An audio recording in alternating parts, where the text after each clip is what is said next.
la grâce de Dieu vous soit accordée. Heureux de vous retrouver pour ce partage autour de la parole de Dieu. J'aimerais vous conduire dans un texte qui se trouve dans le livre de l'Apocalypse, ou livre de la Révélation, au chapitre 3 et au verset 20. Et je lis ceci. « Voici, je me tiens à la porte et je frappe. Si quelqu'un entend ma voix et ouvre la porte, j'entrerai chez lui, je souperai avec lui et lui avec moi. Amen. » Ce texte est un peu particulier, mais il a touché mon cœur et il m'a interpellé dans une longue réflexion personnelle, mais qui, je crois, est aussi une réflexion faite devant le Seigneur. Le texte que nous venons de lire ensemble est extrait de la lettre de Jean adressée à l'église de Laodicée, dictée sous l'inspiration de l'Esprit. Et c'est une de ces lettres écrite aux 7 églises d'Asie mineure de l'époque du 1er siècle. Et ces églises représentent les unes les autres les églises des types d'églises des temps de la fin, avant le retour de Jésus. Et dans cet extrait de la lettre à la Odyssée, eh bien, Jésus se présente comme celui qui se tient à la porte et qui frappe. Il est l'Amen. Je ne lirai pas cette lettre en entier, mais il se présente comme l'Amen, c'est-à-dire celui qui est le véritable, celui qui est le témoin fidèle, dira l'Esprit à Jean. Il est celui qui est certain.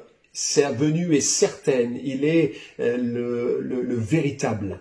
C'est le commencement de la création de Dieu. C'est ainsi que se présente Jésus à cette église. Laodicée n'est pas l'église que nous préférons dans ces 7 églises.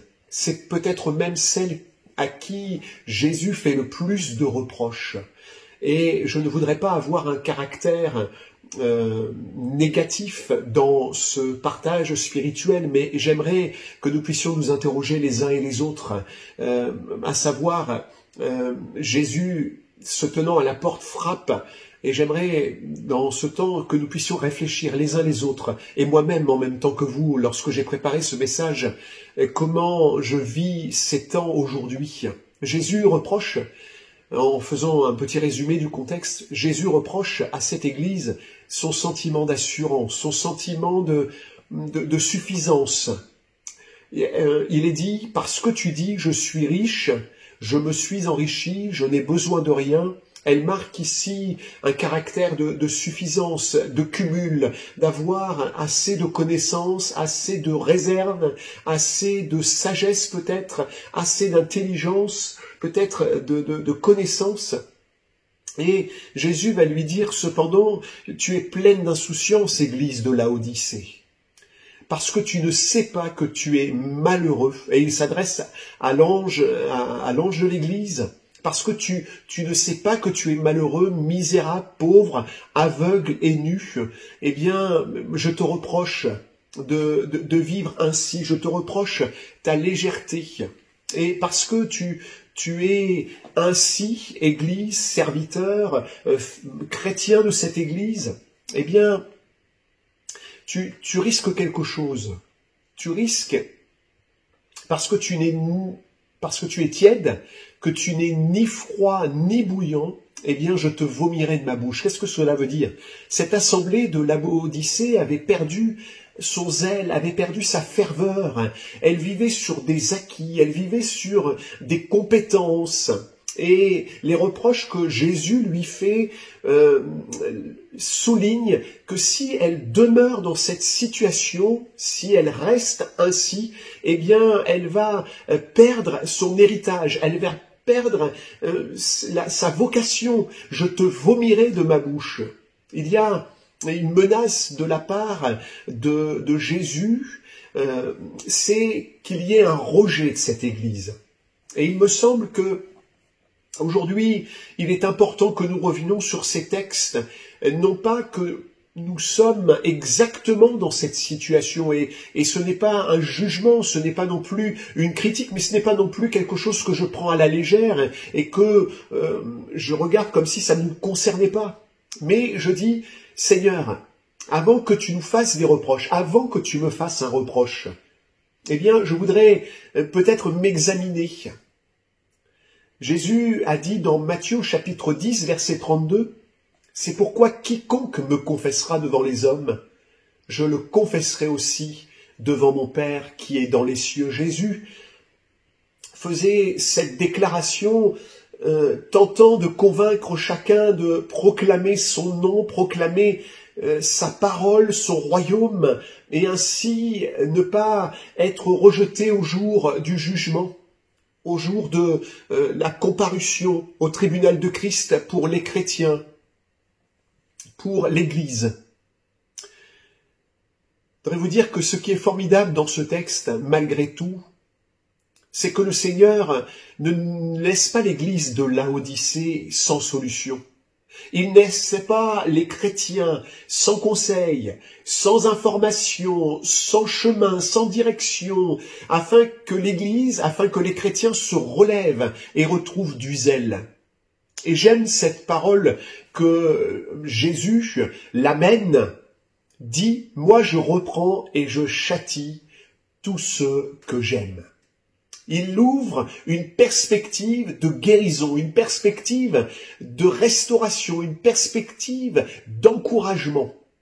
Il dira dans le chapitre 6 de l'évangile de Jean, « La volonté de celui qui m'a envoyé, c'est que je ne perde rien de tout ce qu'il m'a donné, mais que je le ressuscite au dernier jour. » Cette pandémie, ce confinement et tout ce qui se passe aujourd'hui m'ont amené à une longue réflexion, à une réflexion personnelle, mais aussi, je pense, qui concerne chacun de nous, l'Église. Cette pandémie nous a choqués lorsqu'elle a été annoncée, lorsque des consignes ont été données. Nous nous sommes rassurés les uns les autres en disant que cela ne durerait pas. Nous avons fait malheureusement le constat, chacun pour notre part, que beaucoup de choses se sont stoppées. Il a fallu s'adapter, modifier nos habitudes, et nous l'avons vu et nous le voyons encore au travers des reportages, des informations, des journaux télévisés, le télétravail, la réflexion sur l'avenir, des habitudes ont été modifiées, des consignes sanitaires se sont introduites dans notre quotidien. Et aujourd'hui encore, la déclaration du président laisse entrevoir une obligation des masques jusqu'à ce qu'il n'y ait plus de signes de ce virus qui a tué des milliers de morts. Certes, les connaissances, le savoir nous a amené à dire mais il n'y a pas eu autant de morts que la grippe espagnole, certes, mais les moyens que nous avions aujourd'hui pour déceler, pour soigner ont été relativement efficaces, même s'il y a eu des décès dans les familles. Nous avons entamé une vie à un autre rythme. Nous avons entamé un quotidien sous d'autres repères. Comme si nous avions vécu un temps de sommeil, comme les animaux qui vivent dans leur terrier pendant la période hivernale et qui d'un seul coup ressortent et reprennent un rythme. Nous avons été comme anesthésiés, endormis. Et peut-être que, il me semble, nous avons du mal à reprendre vie, à reprendre l'activité comme elle devrait se retrouver. Rien n'est plus comme avant. Certainement. Et encore, rien ne devrait l'être. Nous voyons que l'homme continue à être violent. Et j'étais choqué encore ces derniers temps. Je vous ouvre mon cœur dans cette vidéo. Mais des morts, des violences, des réactions contre les règlements, contre les autorités, contre la protection les uns les autres, le port du masque obligatoire, et rien n'est fait selon les règles. J'en arrive à mon texte. Maintenant que Jésus a illustré ce qu'il reprochait à cette église de Laodicée, Jésus avertit. Cette église a vécu loin de lui, l'a laissé un petit peu à l'extérieur, s'est appuyée sur ce qu'elle possédait et avait mis comme Jésus à l'extérieur de sa vie, de son quotidien. Et puis Jésus avertit, il est là. Le texte, je le relis, ce texte d'origine, d'introduction. Voici, je me tiens à la porte et je frappe. Si quelqu'un entend ma voix et ouvre la porte, j'entrerai chez lui. Je souperai avec lui et lui avec moi. Jésus est là debout. Jésus est à la porte. Une autre version dit, il est devant la porte. Et il me semble que ce message s'adresse non seulement à moi, en tant que chrétien, serviteur de Dieu, mais à l'Église, mais aussi peut-être à quelqu'un qui est derrière son écran là, et qui cherche la vérité, qui cherche à vivre quelque chose de nouveau. Beaucoup de monde ont été interpellés, beaucoup de personnes ont été choquées, alerté, interpellé par ce qui se passe.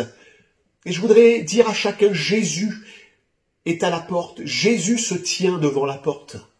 Jésus est debout.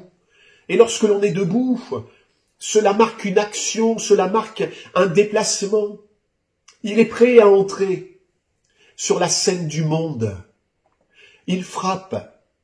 Et ce qui m'a interpellé, bousculé dans la lecture que j'ai faite, c'est que il ne fait pas que frapper. Il ne fait pas que frapper. Il est dit que sa voix se fait entendre. Si quelqu'un entend ma voix, et par expérience, quand quelqu'un vient chez vous, il frappe, et il me semble que quelqu'un va parler lorsque non seulement il a frappé, mais qu'il voit qu'il y a une activité, qu'il y a une vie à l'intérieur de la maison, quelqu'un, une silhouette qui passe par la fenêtre. Et il me semble que Jésus frappe et il dit, si quelqu'un entend ma voix, c'est que il a vu qu'il y avait une activité, il a vu qu'il y avait quelque chose qui se passait là, chez nous, dans notre cœur, dans notre maison, dans notre église, dans notre vie. Et la question que je me pose, c'est entendons-nous sa voix? Il ne se contente pas de frapper, mais il parle. Alors que pour lui, c'est officiel, je suis à la porte et je frappe, c'est officiel. Pour nous, c'est conditionnel. Si quelqu'un entend ma voix, une voix se fait entendre. Élihu, dans le livre de Job, dira « Dieu parle. Cependant, tantôt d'une manière, tantôt d'une autre, et l'on n'y prend point garde. » Et Élihu, si nous lisons ce texte, va continuer à parler à Job. Il dit « Dieu parle par des songes. » Dieu, parfois, vient dans notre sommeil et parle par des songes, non pas des rêves. Les rêves sont le fruit de multiples activités. Et parfois, j'entends dire « Oh, j'ai eu un songe. » Non, non, non, non, non, non. Non, non, on a eu des rêves parce que nos activités nous ont poussés à réfléchir à tout ce que nous avons fait. Il faut faire la différence entre les rêves qui sont liés à nos activités nombreuses, à nos soucis, et les songes où Dieu vient nous parler du fond de son éternité, de sa puissance. Les songes de Dieu ne sont pas les rêves des hommes. Et Élihu dit, Dieu parle par des songes. Dieu parle par les douleurs aussi, souffrances corporelles que nous pouvons avoir. Il nous interpelle. La nature parle également. Romains chapitre 1er verset 20 nous dit « En effet, les perfections invisibles de Dieu, sa puissance éternelle et sa divinité se voient comme à l'œil depuis la création du monde. » Mais ce qui m'interpelle dans ce message, c'est est-ce que nous entendons la voix de Dieu? Est-ce que nous sommes sensibles à la voix de Dieu? Parfois, nous n'avons pas besoin de dire quoi que ce soit pour être compris. La nature parle, et elle fait voir la grandeur de Dieu. Elle parle de la majesté de Dieu. Cela se voit parfois, comme dit l'expression, comme le nez au milieu de la figure. Moi, je suis émerveillé par la nature. Et Dieu nous parle. Il nous parle de sa grandeur. Je suis émerveillé par le corps humain. Parce que Dieu nous parle de sa grandeur, de la création. C'est lui qui a créé les cellules, c'est lui qui a créé les mécanismes cellulaires, les interactions, les transmetteurs chimiques. Oh, comment ne pas parler des événements qui parlent au cœur de l'homme? Les derniers événements, ce chauffeur de bus, maltraité, tué parce qu'il a demandé des consignes normales, payer un titre de transport, mettre le masque qui est obligatoire dans les transports. Qu'y avait-il? Les événements nous parlent. Cette pandémie nous parle. L'homme est fragile, l'homme est violent, l'homme a besoin que son cœur soit changé. Dieu nous parle. Ou aurait dû nous parler, peut-être. Il y aura, dit Luc, chapitre 21, verset 11, il y aura de grands tremblements de terre et en divers lieux, des pestes et des famines. Il y aura des phénomènes terribles et de grands signes dans le ciel. Les événements parlent. Et la Bible parle par l'excellence. Toute l'écriture est inspirée de Dieu et utile pour enseigner, pour convaincre, pour corriger, pour instruire dans la justice, afin que l'homme de Dieu soit accompli et propre à toute bonne œuvre. Oui, la parole, la Bible parle de ce qui se passe sur la terre, de ce que Dieu est, de qui il est, son amour, son sacrifice à la croix en Jésus-Christ. Oui, la Bible parle de la condition de l'homme, de sa tristesse, de son malheur, qui peuvent être changés en joie, en bonheur, si son cœur se tourne vers lui. La question que Dieu nous pose dans ce texte, voici, je me tiens à la porte et je frappe. Si quelqu'un entend ma voix, si quelqu'un entend ma voix, et ce texte se poursuit et ouvre la porte. Voilà deux actions sur lesquelles j'aimerais m'arrêter dans cette vidéo. Pourquoi n'entendrions-nous pas? Pourquoi?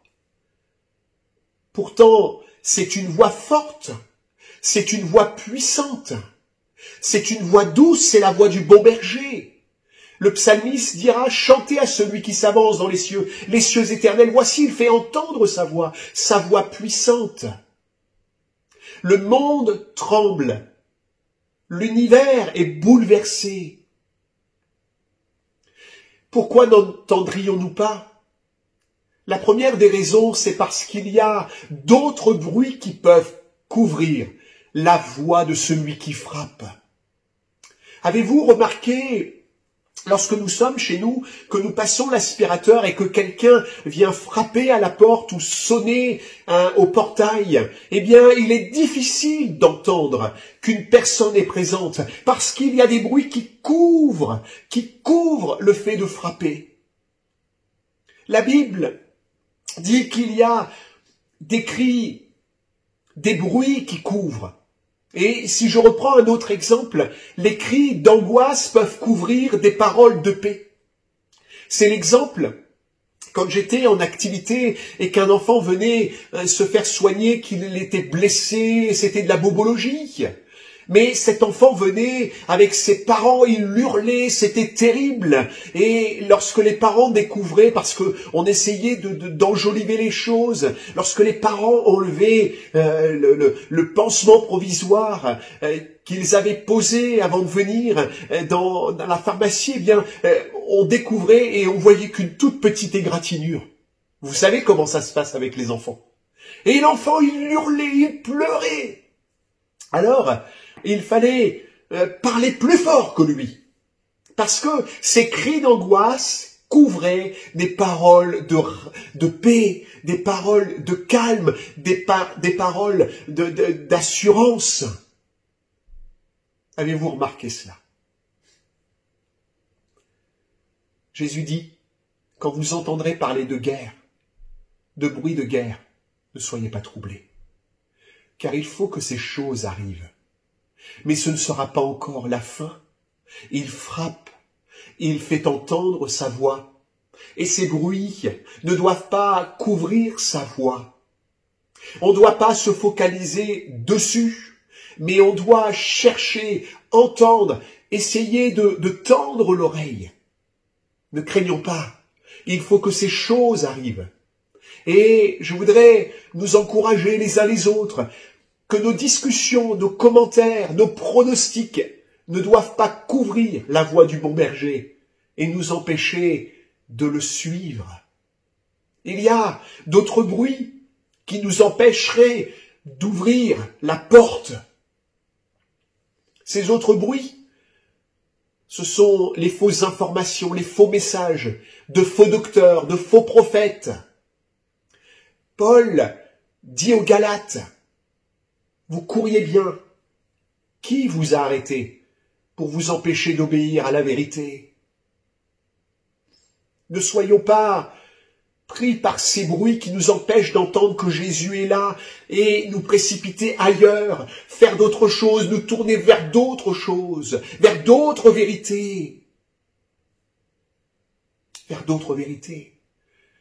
Jésus dira, si quelqu'un vous dit alors, le Christ est ici, ou il est là, ne le croyez pas, car il s'élèvera de faux Christ et de faux prophètes.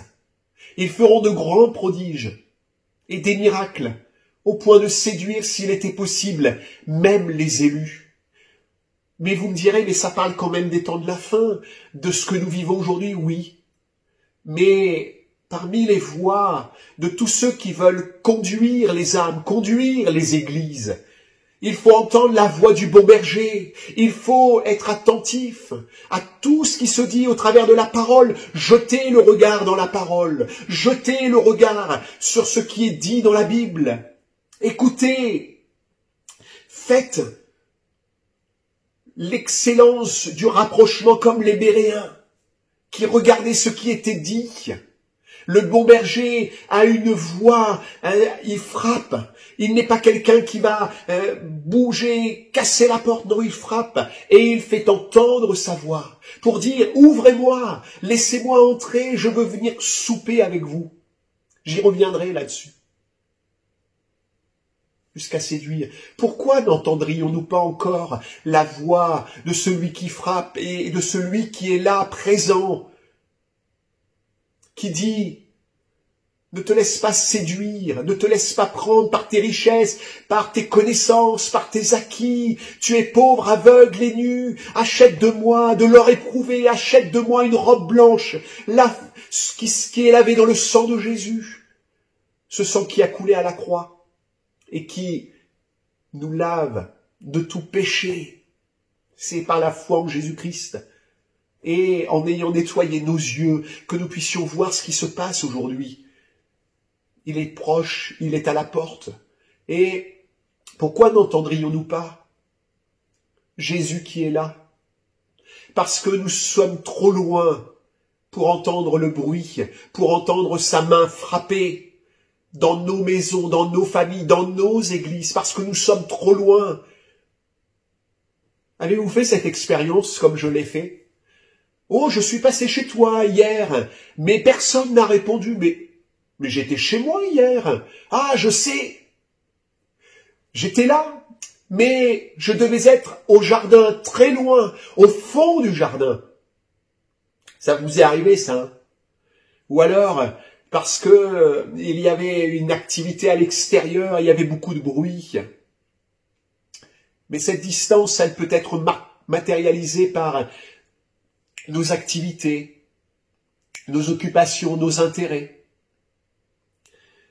Luc, chapitre 12, verset 34 nous dit « Car là où est votre trésor, là aussi sera votre cœur. » Parfois, je n'entends pas Jésus parce que je suis loin de lui par mes activités, loin de lui parce que je ne le laisse pas me susurrer à l'oreille qu'il est là, qu'il est présent, parce que je suis pris dans mes activités. Notre corps est pris, nos pensées sont captives. Vous savez, je peux témoigner. J'ai travaillé avant d'être serviteur de Dieu. Et lorsque l'on est dans l'entreprise, lorsqu'on est dans les combats, dans les luttes, et aujourd'hui dans l'activité, la reprise de l'activité, je peux en parler. Et je n'ai pas à rougir de ça. Je sais, on est pris par nos soucis et nos fardeaux, mais il y a un moment donné où il faut fermer. Faut fermer l'activité. Faut fermer, vous qui êtes chrétiens, qui regardez cette vidéo, et vous qui n'êtes peut-être pas chrétiens, mais qui subissez le contexte actuel, et qui craignez, qui cherchez peut-être une issue. Laissez votre entreprise dans les mains de Dieu. Le sport dans les mains de Dieu. Parce que vous aviez besoin de retrouver un confort de vie qui est bien compréhensible. Mais Jésus est à la porte, il frappe. Si quelqu'un entend sa voix et s'il ouvre, replaçons peut-être les priorités. Je vous en supplie, Jésus est à la porte. Il y a une parabole qui s'appelle la parabole des convives et qui illustre bien cela. Luc chapitre 14, versets 15 à 24, vous lirez chez vous. Je vous invite à faire ces lectures. Eh bien, il y avait un repas de préparé. Ça parle de repas aussi. Et alors qu'ils étaient tous invités, alors que les chrétiens sont invités aux noces de l'agneau lorsque Jésus paraîtra, ou lorsque la vie nous emportera pour paraître pour l'éternité, mais tous les hommes sont conviés à ces noces. Eh bien, ces gens étaient conviés aux noces que le roi préparait, et chacun s'est excusé. Chacun a pris de la distance, parce qu'il avait soit des bœufs, soit un champ, soit une épouse à s'occuper. Je voudrais vous dire, Jésus est à la porte. Que nos activités ne prennent pas le pas, qu'elles ne mettent pas de la distance entre Dieu et nous, et que rien ne nous sépare de lui. Il y a d'autres choses qui nous séparent et qui nous font perdre l'ouïe, qui nous font perdre l'écoute de sa voix, de sa main qui frappe à la porte. Ce sont nos péchés. Ésaïe en parle. Ce sont vos crimes qui mettent une séparation entre vous et votre Dieu. Ce sont vos péchés qui vous cachent sa face et l'empêchent de vous écouter. David dira, alors qu'il a commis adultère, peut-être vous qui êtes derrière votre écran avez vécu ces choses-là. Dieu vous aime et voudrait vous pardonner. David dit, tant que je me suis tu, tant que j'ai gardé de la distance, mes os se consumaient, il y avait une mort en lui, il y avait une culpabilité en lui. Je gémissais toute la journée. Et cet homme a fait une expérience extraordinaire. Il a dit, j'ai confessé mon péché. Et Dieu m'a délivré. Il a laissé la porte ouverte. Et Jésus est venu s'installer chez lui, le pardonner, le libérer. Il y a eu des conséquences à ces inconséquences. C'est normal. C'est normal. Mais il a été délivré. Il a été libéré du poids de la culpabilité. Et puis, une troisième chose qui pourrait nous empêcher d'entendre la main de Dieu frapper sur la porte de nos vies, de notre cœur, de nos maisons, je le répète, et nous empêcher peut-être d'ouvrir, c'est parce que notre état ne nous le permet pas. Quand le sommeil nous a gagnés,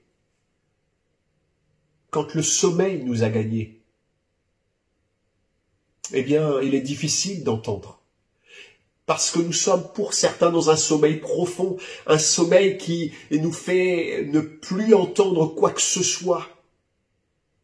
Un peu de sommeil, un peu d'assoupissement, un peu croiser les mains pour dormir et la pauvreté te surprendra comme un rôdeur. Et la disette comme un homme en armes, nous dit Proverbe. Lorsque le sommeil nous atteint, Il est difficile d'entendre une voix, que ce soit la voix de quelqu'un, la voix d'un proche.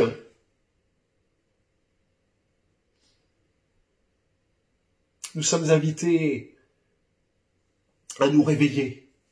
Nous sommes invités, même par Jésus, à ne pas nous endormir. Spirituellement, je parle. Le sommeil est important. Et j'espère que vous dormez bien. Mais j'aimerais vous dire que Jésus, spirituellement, Dieu spirituellement nous invite à ne pas dormir, mais à veiller. Veillez et priez, dira Jésus à ses disciples dans le jardin de Gethsémane. Lui prie. Il sait qu'il va mourir sur la croix. Et il invite ses disciples à veiller, à prier avec lui. Parce que, pour ne pas qu'il tombe en tentation, il dira, l'esprit est bien disposé, mais la chair est faible.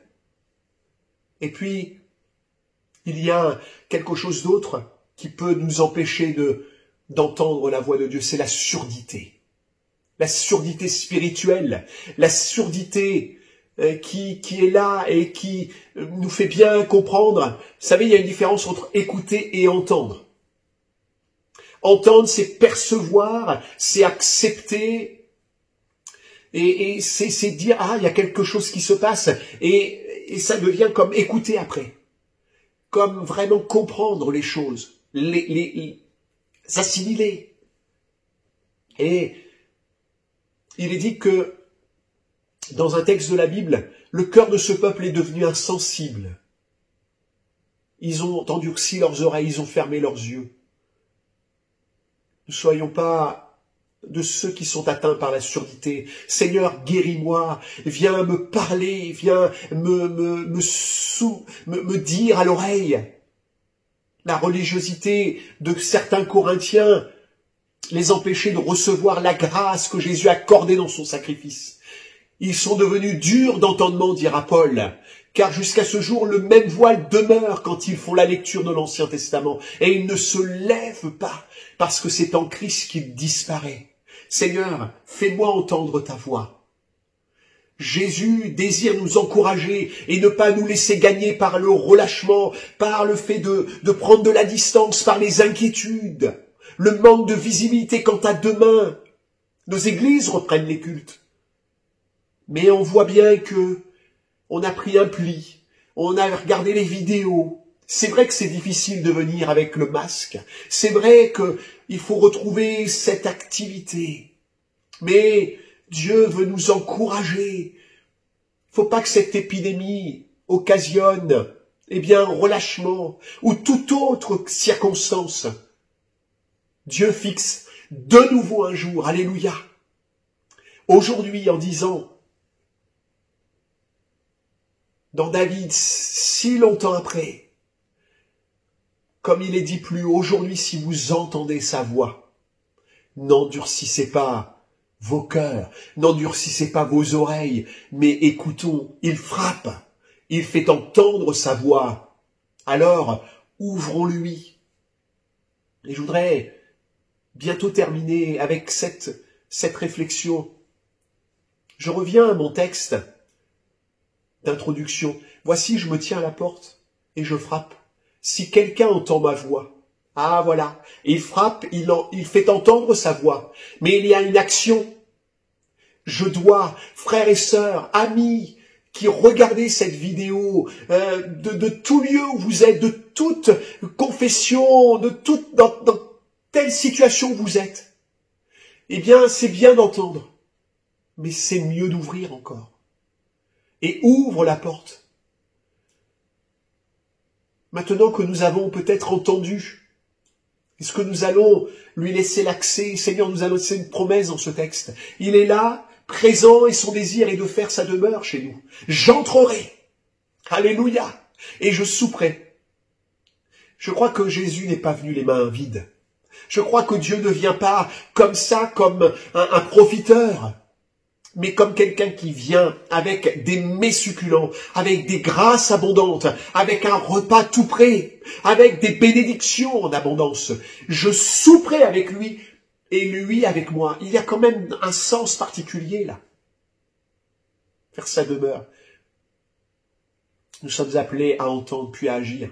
Zachée, qui illustre bien cela, a entendu Jésus lui parler. Jésus était en dessous le sycomore et il lui dit, Zachée, Zachée, hâte-toi de descendre. Il faut qu'aujourd'hui, je fasse ma demeure chez toi. Vous savez, Zachée, il a dit, Seigneur, j'ai entendu, mais pas aujourd'hui. Vous savez ce qu'il a fait? Non, non. Il a sauté de l'arbre et il a vite ouvert sa demeure. La vie de Zachée a changé. La vie de Zachée a été bousculée. J'ai besoin que Jésus vienne faire sa demeure. Il l'a accueilli chez lui. Pourquoi n'ouvririons-nous pas la porte? Oh, il y a plusieurs raisons à cela. Dans tous les cas qui vont être cités, il y a une raison. Tous ont entendu frapper. Et tous ont entendu la voix. Vous est jamais arrivé ça chez vous? D'entendre, de voir quelqu'un et de ne pas vouloir ouvrir? Vous me regardez bien dans les yeux là? Il y a une servante dans la Bible qui a entendu la voix de Pierre et qui s'est réjouie, et tellement elle s'est réjouie, vous savez ce qu'elle a fait? Elle a laissé la porte fermée. Pierre venait de sortir de prison par la puissance de Dieu, par un ange, et il frappait à la porte de chrétiens d'une église qui priait pour lui. Et Rhodes, la servante, alors qu'elle se réjouissait, les distractions nous empêchent parfois d'ouvrir la porte. Parfois, nos distractions doivent cesser pour que nous puissions ouvrir.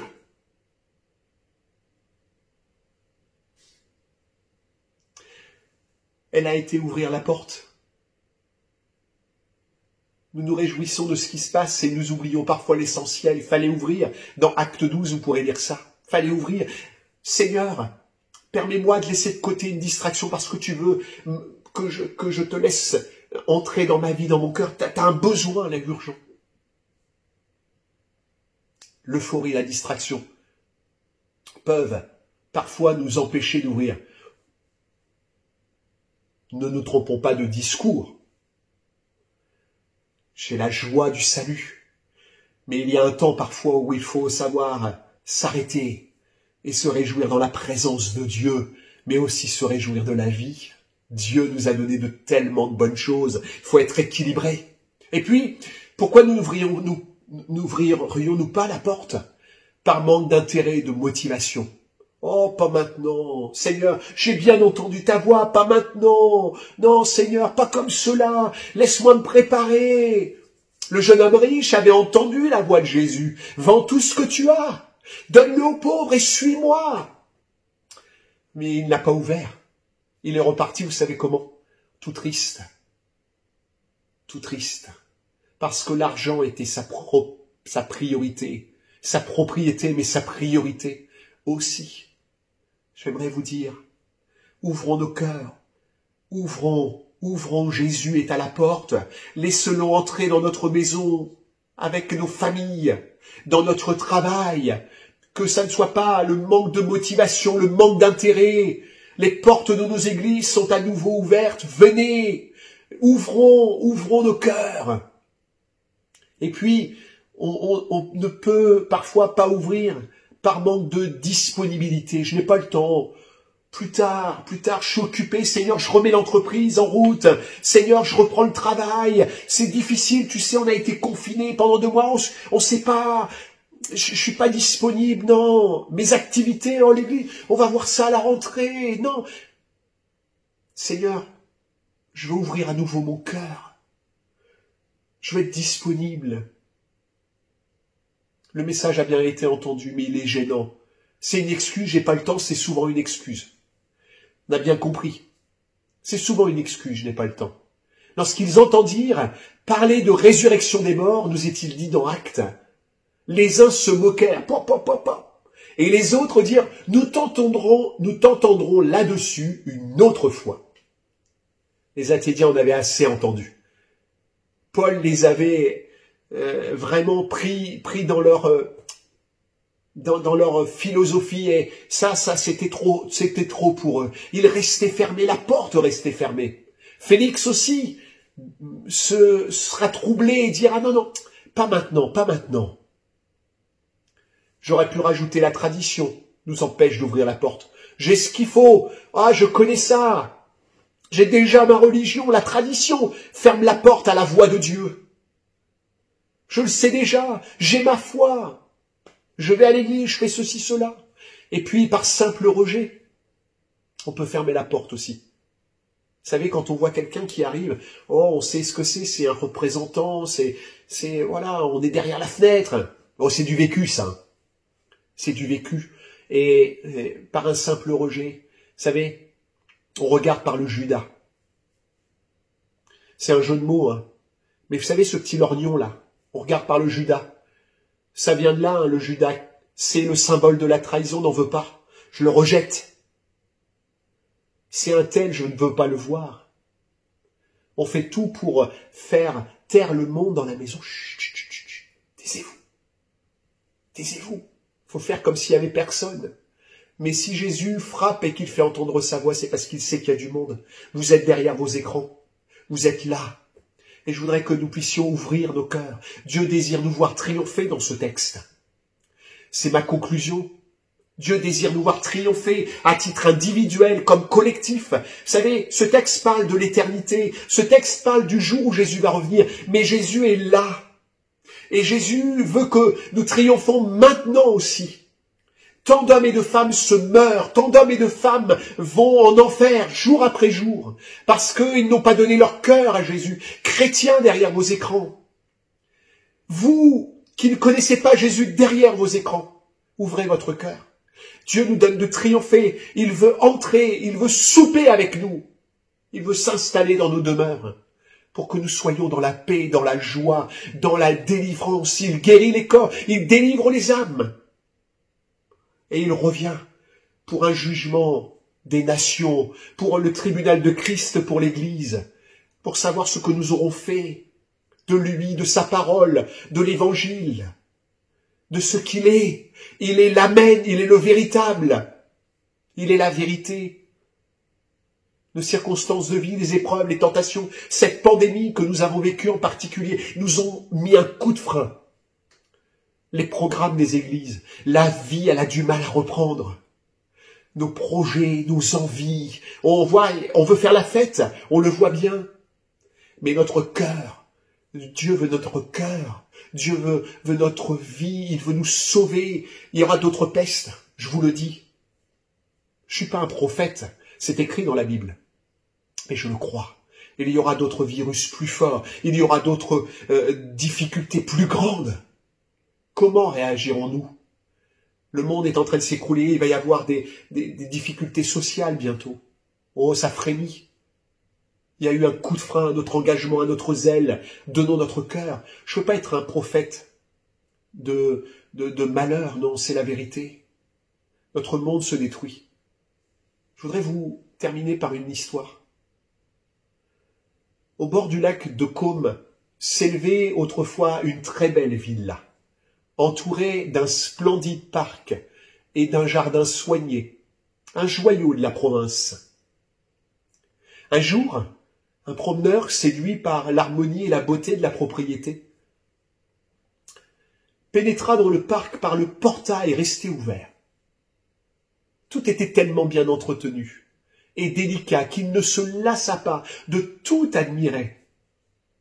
Il fut cependant frappé de constater que la propriété était inhabitée.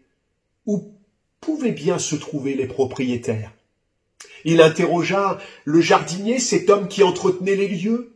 « Oh, madame habite à Milan, et cela fait 12 ans qu'elle n'est pas revenue ici. » Le visiteur répondit, « Elle pourrait bien venir demain. » Tellement le domaine est magnifique, objecta-t-il, il n'y avait rien qui pouvait empêcher qu'elle revienne. Et j'aime beaucoup la réponse de ce jardinier, il dit, « Non, pas demain, mais aujourd'hui même, monsieur. » Vous comprenez que Jésus est à la porte. Il frappe. Suis-je prêt à l'accueillir? Je souhaite de bonnes vacances à tous. Gardons en perspective ce message. Vous savez, que nous puissions l'inviter dans nos vacances, que nous puissions le prier, le chercher, et puis aussi nous projeter pour la rentrée, pleine de zèle et de renouveau.